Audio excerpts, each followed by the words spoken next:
আজকের গল্প কায়নাত খান কবিতা রচিত আনহেলদি অবসেশন। আপনারা গল্পটি কোথা থেকে শুনছেন অবশ্যই কমেন্ট করে জানান। পরবর্তী ভিডিওতে আমরা আপনাদের করা কিছু সুন্দর কমেন্টস পড়ে শোনাবো, তাই এখনই জলদি জলদি কমেন্ট করুন। এভাবেই আমাদের সাথে থাকুন।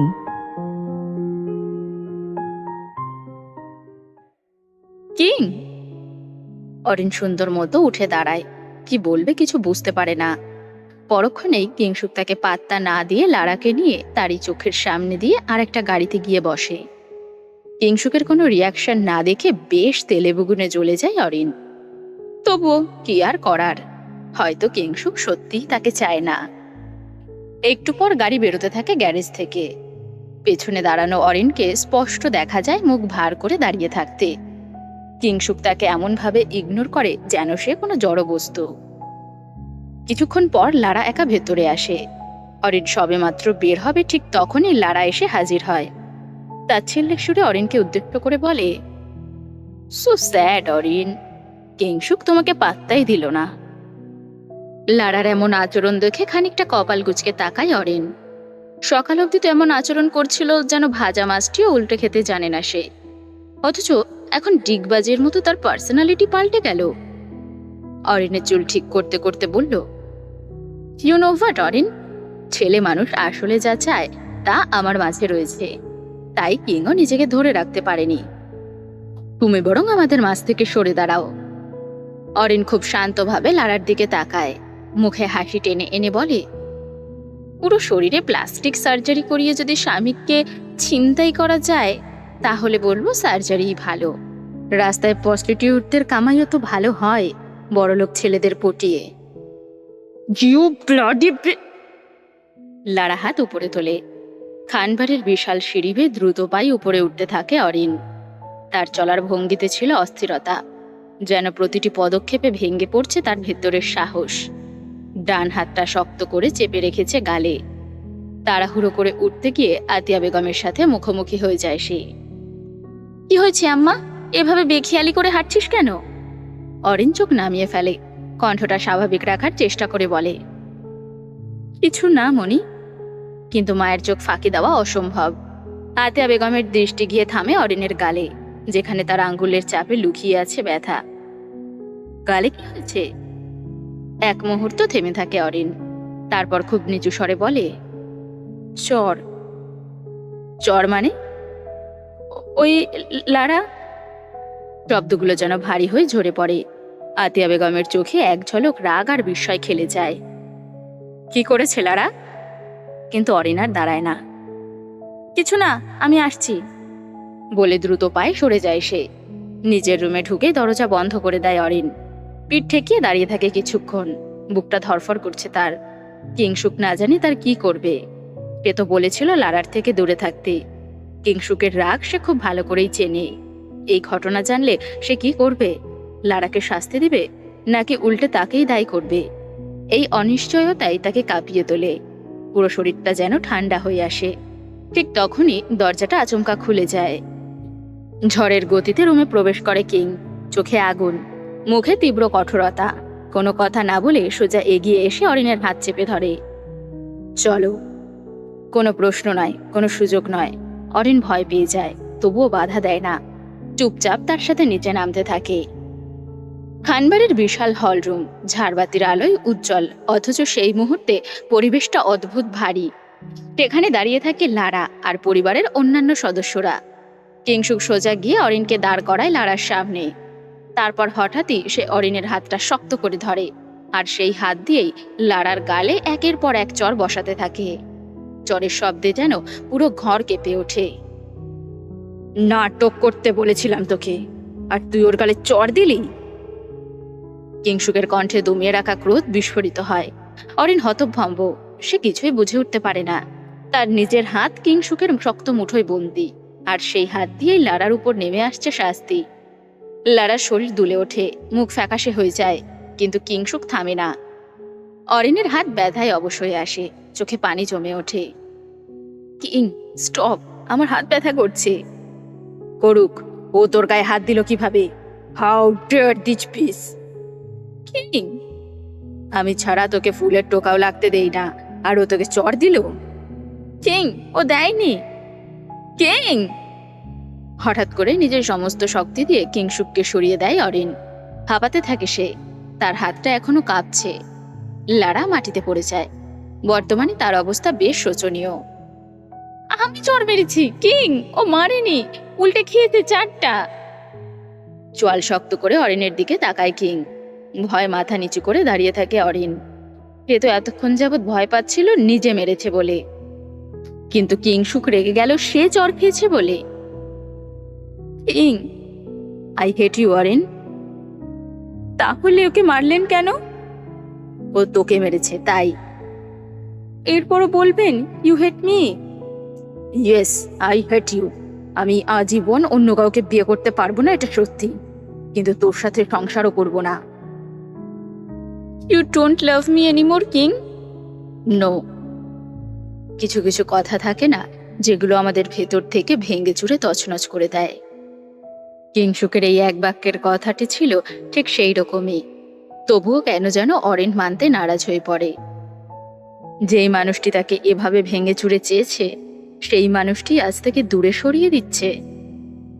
কিং, আপনি মিথ্যে বলছেন, right? No, I don't love you anymore. পাথরের মূর্তির মতো হয়ে দাঁড়িয়ে পড়ে অরিন। কিংশুক তাকে দেখেও না দেখার ভান করে চলে যেতে থাকে, কিন্তু পারে না। তার আগেই হাতে আরেকটি হাতের শক্ত বাঁধন অনুভব করে সে। কিং, আমি থাকতে চাই আপনার সাথে। আমি চাই না। কেন চান না? এতদিন তো ঠিকই চাচ্ছিলেন, এখন কেন নয়? ভুল করেছি, আর নয়। এক ঝটকা মেরে নিজের হাত অরিনের হাত থেকে সরিয়ে নেয় কিং, কিন্তু অরিন শক্ত করে জড়িয়ে ধরে কিংশুককে। অরিন, ছাড়। আমি আপনাকে ছাড়বো না কিং। অরিন, ছাড়তে বলেছি। নো অরিন!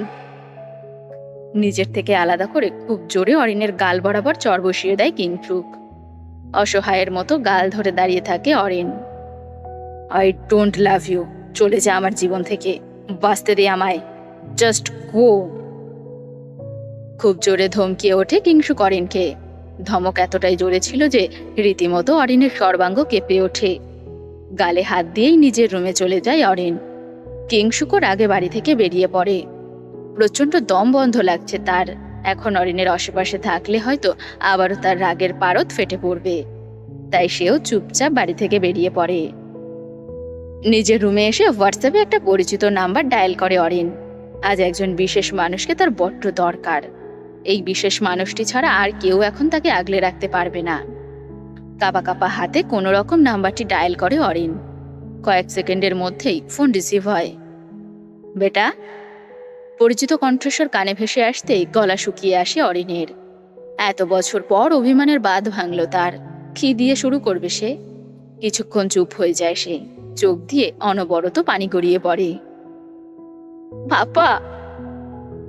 इतने दिन बाद याद आई पापा की? इतना नाराज कौन होता है बेटा? सच पता नहीं था पापा, और आपने भी तो बोला नहीं कुछ। बेटा, मैं अपनी बीवी के बारे में कैसे बोलूं, वो भी अपनी बेटा के साथ। প্রচন্ড কান্নায় ভেঙে পড়ে অরিন। এতদিন রাগে অভিমানে যে বাবার সাথে কথা বলেনি, এই বাবাও এতগুলো বছর শুধু তারই প্রতীক্ষা করে গেছে, কোনো অভিযোগ ছাড়াই। पापा, मैं घर आना चाहती हूँ। ठीक है बेटा, कब आओगी? और किंग? वो नहीं आएगा पापा, कभी नहीं। क्यों? He doesn't love me anymore, पापा। अब बात तो करो उससे। नहीं पापा, पहले लगा था he love me, but now he don't even want to see my face, पापा। मैं घर आना चाहती हूँ। কিছু কিছু সম্পর্ক থাকে যেগুলো একবার ভেঙে গেলে আর জোড়া লাগে না। অরিন এবং কিংশুকেরও ছিল তাই। তাদের সম্পর্কটিও এমন ভাবে ভাঙে, যত চেষ্টা করেও তার জোড়া লাগাতে পারে না। শেষ পর্যায়ে এসে অরিন গিভ আপ করে ফেলে, বেরিয়ে পড়ে অজানা গন্তব্যে। রাত তখন 11টার কাছাকাছি। ঘড়ির কাঁটা ধীরে ধীরে এগোচ্ছে, কিন্তু খানবাড়ির ভেতরে সময় যেন থমকে আছে। কিংশুক দরজা ঠেলে ভেতরে ঢোকে। তার হাঁটার শব্দটাও আজ একটু ভারী, যেন প্রতিটা পদক্ষেপে অনুশোচনার ছাপ লেগে আছে। বাড়িতে ঢুকেই সে সোজা উঠে যায় অরিনের রুমের দিকে। মনে একটা অদ্ভুত টান, আজকের কাজটা ঠিক হয়নি, থাপ্পড়টা দেওয়া উচিত হয়নি। করিডোরটা অস্বাভাবিক চুপচাপ, হালকা বাতাসে পর্দা দুলছে, তবু কোথাও কোনো শব্দ নেই। অরিনের দরজার সামনে এসে দাঁড়াতেই কিং কিংসুক থামে, পেছনে তাকায়। আতিয়া বেগম দাঁড়িয়ে থাকে তার পেছনে, চোখে ক্লান্তি, মুখে এক ধরনের চাপা গাম্ভীর্য। তার হাতে একটা খাম, আর তার সঙ্গে ছোট্ট একটা চিরকুট। কিছু না বলে তিনি খামটা কিংসুকের হাতে ধরিয়ে দেন। কিংসুক কিছুক্ষণ স্থির দাঁড়িয়ে থাকে, ভ্রু কুঁচকে যায় তার দিকে। মনের ভেতর হঠাৎ করে অজানা এক অস্বস্তি দানা বাঁধে। সে আর দেরি করে না, খামটা খুলে ফেলে। ভেতরে কিছু কাগজ, একটার পর একটা উল্টাতে থাকে সে, আর প্রতিটা পাতার সাথে সাথে তার মুখের রং বদলাতে শুরু করে। ওমর! কণ্ঠস্বরটা পুরো বাড়ি কাঁপিয়ে দেয়। কয়েক সেকেন্ডের মধ্যেই দৌড়ে আসে ওমর। জি বস। পুরো শহর লক করে দে, একটা গাড়িও যেন শহর থেকে বের হতে না পারে। ওকে বস। রাতের বেলা, রাত তখন প্রায় 1:50।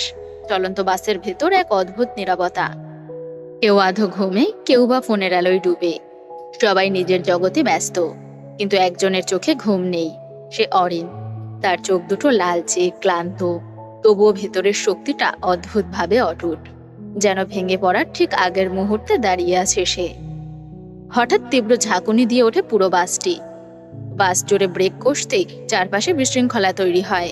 কেউ সামনে পড়ে যায়, কেউ বিরক্ত হয়ে উঠে বসে। কিছুক্ষণের মধ্যেই কন্ডাক্টরের গলা শোনা যায়, পুরো শহরে চলাচল সাময়িকভাবে বন্ধ করা হয়েছে, কোনো যানবাহন এগোতে পারবে না। খবরটা শুনে বাস জুড়ে বিরক্তি, অস্থিরতা ছড়িয়ে পড়ে। করোনা কি আবার চলে আসলো? পুরো শহর লক কেন জারি করা হলো? ধুর, আমার কপালই খারাপ, এর থেকে ভালো ইন্ডিয়া চলে যেতাম। ধুর ধুর। বাসের যাত্রীরা যে যার মতো করে বাস ড্রাইভারকে তুলোধনা করতে থাকে, যেন সম্পূর্ণ দোষটি তার। সে কেন বাস থামালো? এমনিতেও কোনো নিয়ম নীতি মানে তারা?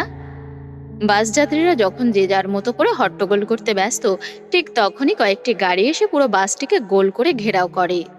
একই রঙের কয়েকটি গাড়ি, তাদের মাঝখানে থেকে সামনের দিকে এগিয়ে বসতে থাকে আরেকটা গাড়ি। অরিন জানালা দিয়ে দেখার চেষ্টা চালিয়ে যায়, আসলে হচ্ছেটা কি। গাড়িটা যতটা স্পষ্ট হচ্ছিল, অরিনের ভয় ভীতি ততটাই বেড়ে যাচ্ছিল। গাড়িটা আর একটু সামনে আসতেই ভালো মতো পরখ করে অরিন। কালো ভিন্ন ব্র্যান্ডের গাড়ি, যার সামনে কোবরা ট্যাটু আঁকা। গাড়িটি দেখে অরিন বুঝতে পারে এটা কিংসুকের গাড়ি। কার মুখ দেখে আজকে ঘুম থেকে উঠেছিলাম? সিটে সম্পূর্ণ মাথা হেলিয়ে দেয় অরিন, কারণ তাকে দেখা গেলেই মুশকিল। এমনিতে সে যা করে এসেছে, আজ আর রক্ষে হচ্ছে না। তাই নিজেকে আড়াল করার চেষ্টা চালিয়ে যায় অরিন। কিন্তু অরিনের ধারণা ভুল প্রমাণিত করে কিংসুক ঠিক তার জানালার পাশে গাড়ি দাঁড় করায়, আর মাইক নিয়ে দাঁড়িয়ে পড়ে। মাই ডিয়ার পলাতক বউ, আপনি কি নিজ ইচ্ছেতে বাস থেকে নামবেন, নাকি আমি আমার স্টাইলে আপনাকে নামাবো? Choice is yours. কিংসুকের আলটিমেটাম শুনে কিছুটা ঘাবড়ে যায় অরিন। কিংসুক ঠিক কতটা ধৈর্যশীল বান্দা, এটা তার থেকে ভালো আর কারো জানা নেই। অরিন তখনও ঘাপটি মেরে বসে থাকে বাসে। এক পর্যায়ে কিংসুক ইশারা করতেই সকলে পেট্রোল ঢালতে শুরু করে চারপাশে। এমন পরিস্থিতি দেখে বাসে বসে থাকা যাত্রীরা প্রচন্ড ভয় আর আতঙ্কে পড়ে যায়। তারা খুব কান্নাকাটি শুরু করে দেয় আর বলতে থাকে, বাসে কি এমন আছে যার জন্য এসব হচ্ছে? অরিন শুরুতে একটু জড়তা কাজ করলে পরে ভদ্র মেয়ের মতো চুপচাপ বাস থেকে নেমে পড়ে আর একটু একটু করে সামনে আসতে থাকে। কিংসুক বাজ পাখির মতো অরিনের দিকেই তাকিয়ে থাকে।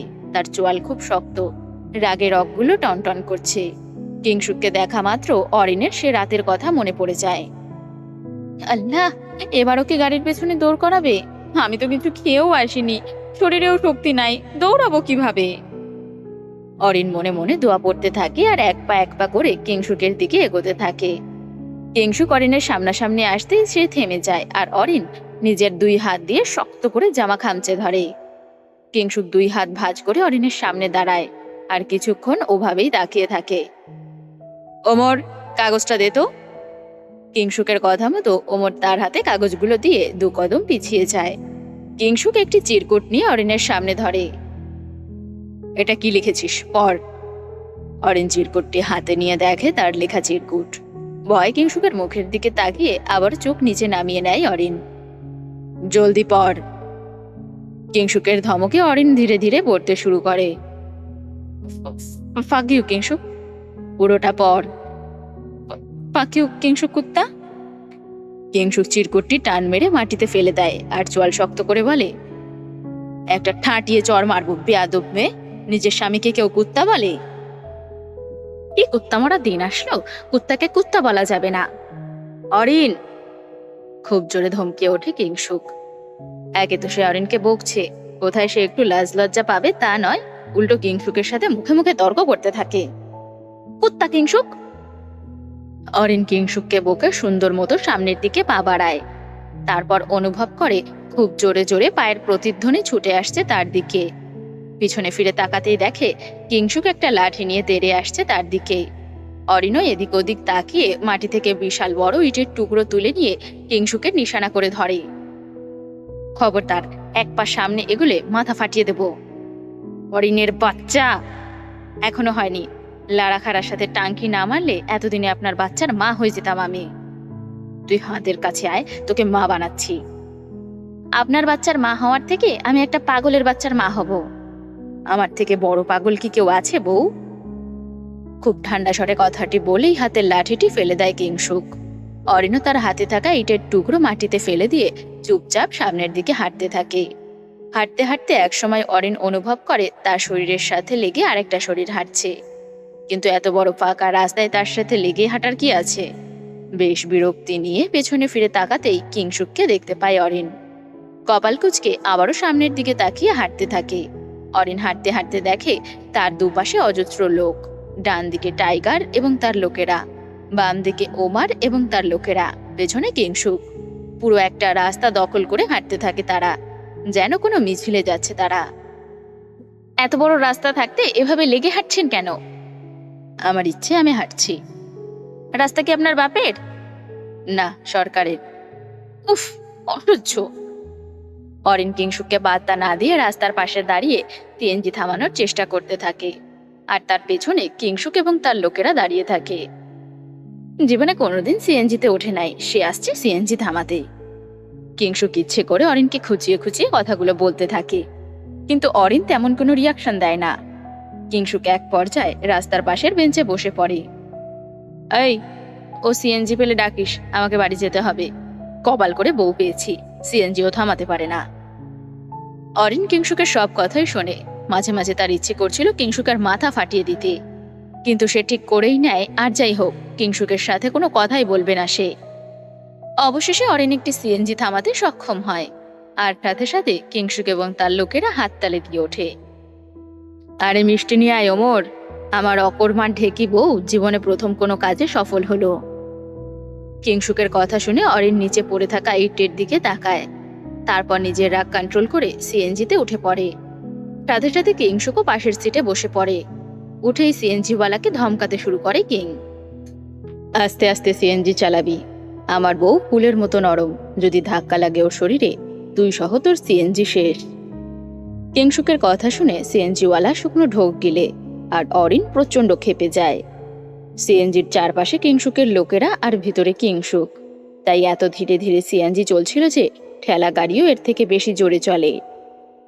অরিন রাগে সিএনজি থেকে নেমে পড়ে আর হাঁটতে থাকে। কিংশুক অরিনের সাথে সাথে হাঁটতে থাকে, তবুও তার পিছু ছাড়ে না। এই বয়সে যে আর কত হাঁটবো, কেন যে হাঁটুর বয়সী মেয়েকে বিয়ে করলাম। অরিনের ধৈর্যের বাঁধ প্রায় ভেঙেই যাচ্ছিল, তবুও সে মনে মনে বলে, উল অরিন উল।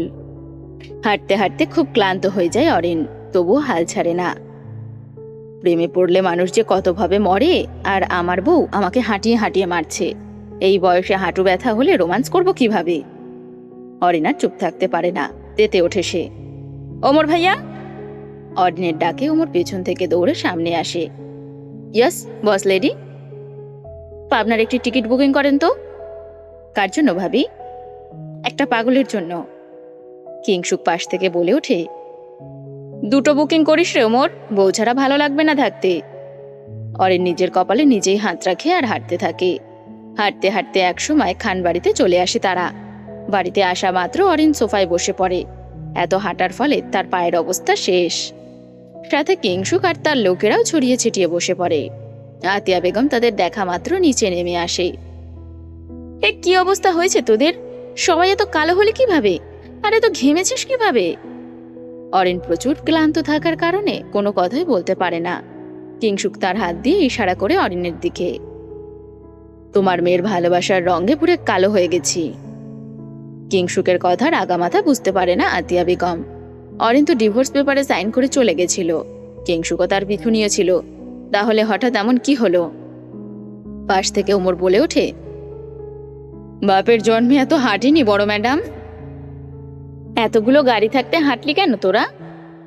কিংসুক তার পা টেবিলে রেখে বলে, আরও দাও হাঁটুর বয়সী মেয়ের সাথে বিয়ে, হাঁটিয়ে হাঁটিয়ে মারছে আমাকে। অরিন রেগে উপরে উঠে চলে যায়। কিংসুক যতই চেষ্টা করুক না কেন, অরিন ঠিক করে কোনো কথাই বলবে না সে। চর মারার আগে ভাবা উচিত ছিল তার। অরিন চলে যাওয়াতে কিংসুক নিজের মাথায় হাত রেখে বলে, ডিজিটাল বউ স্বামীর সেবা করা বাদ দিয়ে ঢং করে চলে যাচ্ছে। কিংসুকের প্রতিটি কথাই অরিন স্পষ্ট শুনতে পেলেও সে তেমন একটা কর্ণপাত করে না, কারণ কিংসুক নিজেই অরিনকে চর মেরে তার জীবন থেকে চলে যেতে বলেছে। তাহলে সে কেনই বা থাকবে তার সাথে? অরিন চুপচাপ নিজের রুমে চলে যায় এবং ডোর, উইন্ডো, থাই ডোর সবকিছু লক করে ফ্রেশ হতে চলে যায়। ঝর্ণার নিচে দাঁড়িয়ে অরিন অনুভব করে পানি শুধু শরীর ভেজায় না, ভেতরে জমে থাকা শব্দগুলোও ধুয়ে দেয়। প্রতিটি ফোঁটা যেন স্মৃতির দরজায় টোকা দেয়। চোখ বন্ধ করলেই দৃশ্যগুলো একে একে জেগে ওঠে। প্রথম দেখা, অদ্ভুত দৃষ্টি, বাহুর ট্যাটু, আর সেই অকারণ খোঁজ, যেন কেউ তাকে মানুষ হিসেবে নয়, একটা জিনিস হিসেবে চেয়েছিল।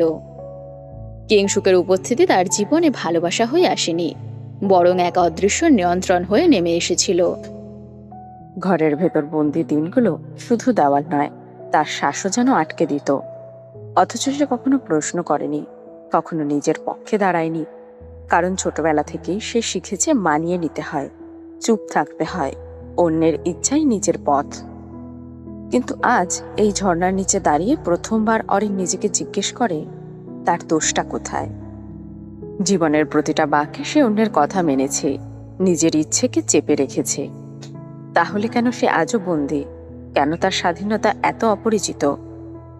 পানির শব্দের ভেতরেই যেন উত্তরটা ধীরে ধীরে স্পষ্ট হয়। সে কখনো নিজের জন্য বাঁচেনি। একটা মানুষ যখন নিজের সিদ্ধান্ত নিতে ভুলে যায়, তখন সে ধীরে ধীরে পুতুল হয়ে যায়। অরিন বুঝতে পারে সে কারো তৈরি করা গল্পের চরিত্র হয়েছিল এতদিন। তার হাসি, কান্না, এমনকি নীরবতাও সবই যেন অন্য কারো লেখা স্ক্রিপ্ট। ঝর্ণার পানি তার চুল বেয়ে নেমে আসে, চোখের কোণে জমে থাকা অদৃশ্য প্রশ্নগুলোকে ভিজিয়ে দেয়। আজ সে প্রথমবার অনুভব করে মানুষ হয়ে জন্ম নিয়েও সে এতদিন বেঁচেছে মানুষরূপী এক পুতুল হয়ে।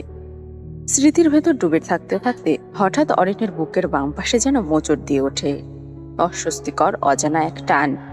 ঠিক সেই মুহূর্তেই তার চোখ পড়ে বাথরুমের ক্লজেটের দিকে। কাবারটা নড়ছে। প্রথমে সে ভেবেছিল ভুল দেখছে, হয়তো ঝর্ণার পানির শব্দে মাথার ভেতরের এলোমেলো ভাবনায় চোখ তাকে ধোঁকা দিচ্ছে। কিন্তু না, আবারও নড়ে ওঠে সেটি, খুব ধীরে, খুব সূক্ষ্মভাবে, যেন ভেতর থেকে কেউ নিঃশব্দে ঠেলা দিচ্ছে। অরিন স্থির হয়ে যায়, তার শরীরের প্রতিটি পেশি শক্ত হয়ে ওঠে, শ্বাস আটকে আসে অজান্তেই। এই গভীর রাতে এই বন্ধ বাথরুমে কিছু কি সত্যিই নড়তে পারে? সে তো ক্লজেটের কাছেও যায়নি, স্পর্শও করেনি, দূরে দাঁড়িয়ে আছে, তবুও কাবারটা কেঁপে উঠছে বারবার। পানির শব্দ হঠাৎই যেন ভারী হয়ে ওঠে, চারপাশের নিস্তব্ধতা আরো ঘন হয়। অরিনের মনে হয় এই ছোট্ট জায়গাটার ভেতরে কিছু একটা অদৃশ্য উপস্থিতি ঘুরে বেড়াচ্ছে। তার গলা শুকিয়ে আসে, ঠোঁট কাঁপে, চোখ সরাতে চায় কিন্তু পারে না।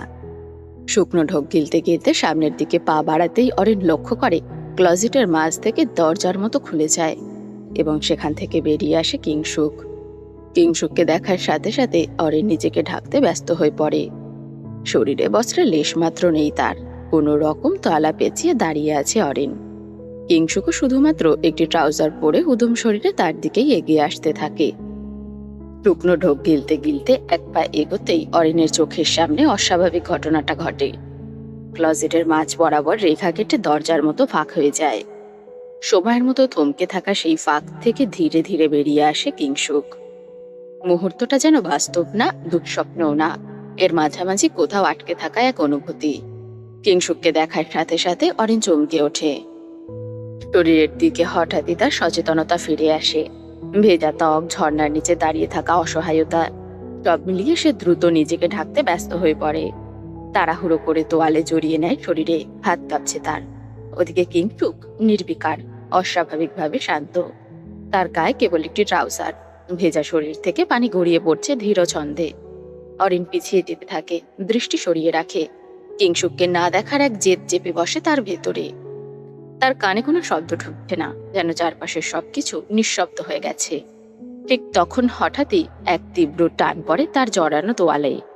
অরিন থমকে দাঁড়ায়, দুই হাতে আঁকড়ে ধরে কাপড়টা। শ্বাস ভারী হয়ে ওঠে, ভয় আর অপমান একসাথে গলা চেপে ধরে। ধীরে কিন্তু স্পষ্ট বিরক্তি নিয়ে মাথা তোলে সে। চোখে জমে ওঠে রাগ, জোর গলায় বলে ওঠে অরিন, কিং। অপর প্রান্তের নীরবতা আরো ঘন হয়ে ওঠে। কিংশুক কোনো উত্তর দেয় না, বরং ধীরে হিসেবি টানে অরিনকে জড়ানো তোয়ালেটা আলগা করতে থাকে। অরিনের ভেতরে জমে থাকা ক্ষোভ মুহূর্তেই বিস্ফোরিত হয়। এক ঝলক ঘুরে দাঁড়িয়ে সে কিছু বলতে যায়, কণ্ঠের রুদ্ধ প্রতিবাদ জমে ওঠে। কিন্তু শব্দ বের হওয়ার আগেই কিংশুক তাকে কাঁধে তুলে নেয় হঠাৎ করে। অপ্রস্তুত অরিন ছটফট করে ওঠে, হাত পা ছুড়ে মুক্ত হতে চায়, কিন্তু তার চিৎকারে ঘরের বাতাস কেঁপে ওঠে। কিন্তু তাতেও থামে না কিংশুক। নির্বিকার পায়ে সে কাবাট পেরিয়ে নিজের কক্ষের দিকে এগিয়ে যায়। অরিনের কণ্ঠ ভেঙে যায়, তবুও সে থামে না। ভয় আর রাগ মিশে একাকার হয়ে ওঠে তার প্রতিটি শব্দ। King, stop. No, I don't like you king. নিচে নামান আমাকে। I know you don't like me, you love me. কচু। সুযোগ পেয়ে কিংশুকের পিঠে বেশ কয়েকগুলো চড়থাপ্পড় বসিয়ে দেয় অরিন। কারণ এই সুযোগ দ্বিতীয়বার আর আসবে না, তাই সুযোগটি লুফে নেয় সে। ইচ্ছে মতো মারতে থাকে কিংশুকের পিঠে। তুমি আমার পিঠ ব্যথা করে ছাড়বে তো আমি তোমার শরীর ব্যথা করে ছাড়বো, বুঝে নিও। কিংশুকের এমন লাগামহীন কথার অর্থ স্পষ্টভাবে বুঝতে পেরে একদম চুপসে যায় অরিন। আর কোনো সাউন্ড বের করে না মুখ থেকে। হাত পা একদম জীবন্ত লাশের মতো ছেড়ে দেয়। কিংশুক অরিনকে সোজা বিছানার মাঝ বরাবর বসায় এবং তার পায়ের নিচে বসে পড়ে হাঁটু পেড়ে। রাগে অরিন অন্যত্র মুখ ফিরিয়ে নেয়। Baby girl. কোনো প্রত্যুত্তর করে না অরিন, চুপচাপ অন্যত্র মুখ ঘুরিয়ে বসে থাকে। কিংশুক অরিনের হাত ধরে কোমল আদরে নিজের গালে রাখে এবং মায়াভরা কণ্ঠে বলে ওঠে, can I learn how to be gentle just by being around you? No, you can't. Why? আপনি কখনো আমাকে বোঝেননি কিং, স্বাধীনতা দেননি। যদি স্বাধীনতার অর্থ আমার থেকে দূরে থাকা হয়, তাহলে সেই স্বাধীনতা তুমি কখনোই পাবে না। কিংশুকের উত্তর শুনে অরিন উঠে সরে যেতে চাইলে হঠাৎই তার বাহু চেপে ধরে কিংশুক। এক ঝটকায় টেনে আনে নিজের বুকের কাছে। দূরত্বটুকু মুহূর্তেই ভেঙে যায়। অরিন থেমে যায়, দৃষ্টি এড়িয়ে রাখতে চায়, কিন্তু পারে না পুরোপুরি। তার শ্বাস এখনো অস্থির, চোখের আগের সাথে জমে আছে ভয়। কিংশুকের আঙ্গুলের চাপ শক্ত, ডুকরে ওঠে অরিন। আপনি আমাকে আবার কষ্ট দিচ্ছেন। অরিনের চোখের পানি দেখে মুহূর্তে তার হাতের বাহু ছেড়ে দেয় কিংশুক। তারপর শক্ত করে জড়িয়ে ধরে তাকে। Leave me king. I can't. তোমাকে পাওয়া খুব দরকার আমার বেবি গার্ল। ওকে পাওয়া কিংবা না পাওয়াতে কি বা এমন আসে যায় কিং? হালকা করে অরিনের ধনুকের ন্যায় কোমরটি ধরে তার কপালের সাথে নিজের কপাল ঠেকিয়ে কিংশুক বলে, তোমাকে পাওয়া বড় প্রয়োজন। বলো, তুমি কি আমার হবে? বলো, রাখবে কি অনুভবে? চোখ বন্ধ করে জোরে নিঃশ্বাস ফেলতে থাকে অরিন।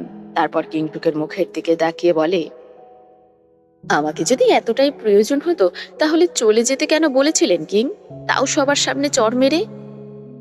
অরিনের মনের ভেতরে থাকা চাপা কষ্টটি বুঝতে পেরে তার থেকে 2 কদম সরে দাঁড়ায় কিং। পেছন থেকে একটি ধারালো ছুরি নিয়ে অরিনের সামনে দাঁড়ায় সে। অরিন যতক্ষণে বাধা দেওয়ার জন্য পা চালায়, ততক্ষণে কিংশুক নিজের হাত কেটে ফেলে। অরিন চেয়েও থামাতে পারে না কিংশুককে। অরিন এসে শক্ত করে কিংশুকের কাটা হাতটি চেপে ধরে এবং তড়িঘড়ি করে ফার্স্ট এড বক্স বের করে ব্যান্ডেজ করতে থাকে। চোখ বেয়ে টপ টপ করে জলরাশিগুলো ধাবিত হতে থাকে, যেন নিঃশ্বাসটাও বন্ধ হয়ে এলো বলে। হাত কেটেছে আমার আর কাঁদছো তুমি? আপনি এত বেপরোয়া কেন কিং? তোমার জন্য। অরিন আর কিছু না বলে খুব শক্ত করে জড়িয়ে ধরে কিংশুককে। কিংশুক এক হাতে অরিনের কোমর জাপটে ধরে তাকে নিজের কোলে বসিয়ে নেয়। হাত কেটে গেছে, একটু সমস্যা হবে। তুমি কি কোঅপারেট করবে? অরিন কিংসুকের কথার অর্থ বুঝতে না পেরে তার দিকে তাকিয়ে থাকে ভ্রু কুঁচকে।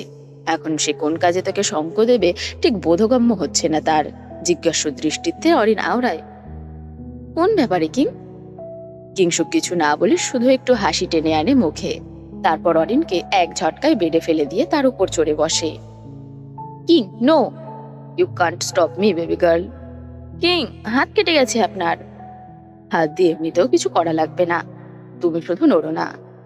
অরিনকে আর কোনো উত্তর দিতে না দিয়ে তার উন্মুক্ত গলায় মুখ ডুবিয়ে রাখে কিংসুক। অজস্র চুমুতে ভরিয়ে ফেলে তাকে। খানিকটা হাঁপিয়ে ওঠে অরিন।